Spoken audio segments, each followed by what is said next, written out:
Hi guys! Welcome back sa page Kapampangan Cooking.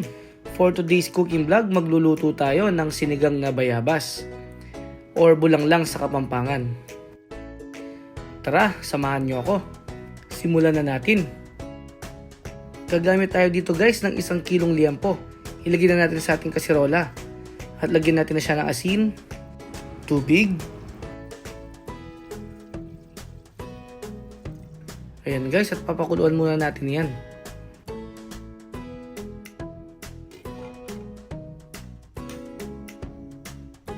Once na kumulo na to guys, tatanggalin natin yung excess na lumabas sa ating liempo para mas malinis yung ating sabaw.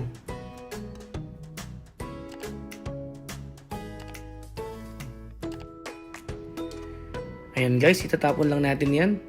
And then, ilalagay na natin yung ating gabi. Hiniwa ko lang into cubes. Mas marami, mas okay. Para mas malapot yung ating sabaw.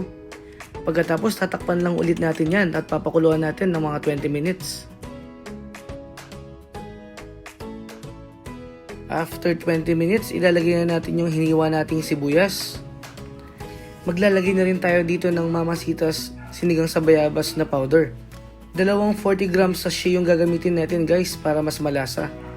Okay na rin yung powder guys, no? Pang alternative pag wala tayong mabili or makitang bayabas sa palengke. Maglalagay na din tayong 3 kutsarang asukal. And then haluin lang natin siya. Tapos takpan natin at papakuluan pa natin to ng mga 30 minutes.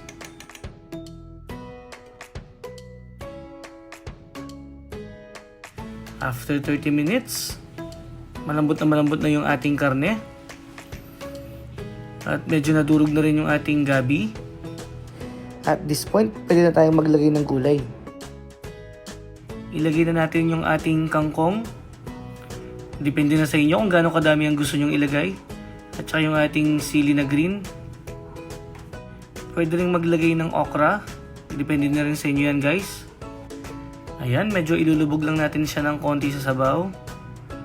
Pagkatapos, takpan ulit natin at papakuluan natin siya ng mga 10 minutes.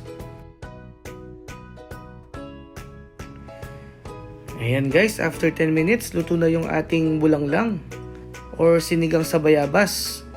Perfecto guys, with matching patis na maanghang na sausawan. Hindi na ako makapag-antay tikman to guys. Thanks for watching. Hanggang sa muli!